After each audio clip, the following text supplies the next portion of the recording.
અત્યારના જે જર્નાલિઝમમાં યુવાનો જોડાયા છે એ લોકોને તમે શું સંદેશ આપવા માગશો? એ લોકોનો હું સંદેશ એટલો જ આપીશ કે પહેલાં તો મને આદર્શ ના માનશો, કારણ કે હું ઇન્ટરવ્યૂ લેવા ટેવાયેલો છું. આજે હું ઇન્ટરવ્યૂ આપતી વખતે મને ખબર નથી કે હું શું બોલ્યો છું, એટલે એ પણ એક સ્કિલ છે. ઇન્ટરવ્યૂ આપવું ને ઇન્ટરવ્યૂ લેવો ને બધી પ્રક્રિયા જુદા પ્રકારની છે.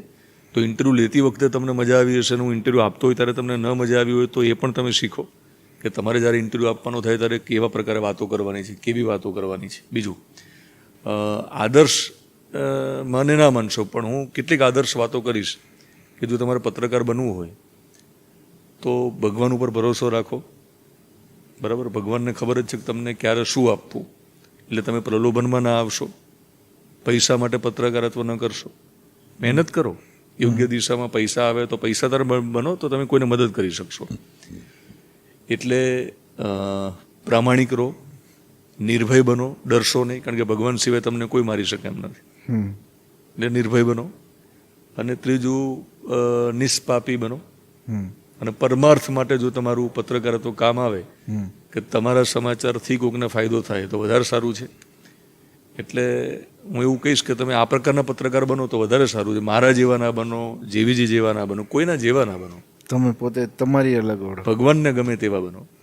સરસ. અને એટલું કાયમી યાદ રાખજો કે આ બધું જ તમે મને જ્યારે પૂછ્યું તો તમે જુઓ કે હું એક્સિડન્ટલી જ બધું બન્યો છું.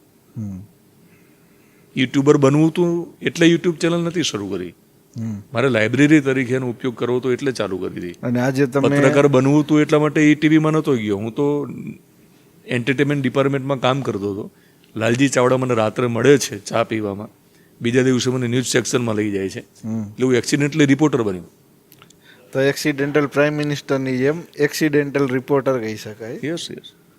એટલે બધું ઉપરવાળો જ કરે છે, તમારે ખાલી યાદ રાખવાનું છે કે એ તમારી જોડે જ છે. હવે તમારે સતત પરિશ્રમ કરવાનો છે. બરાબર.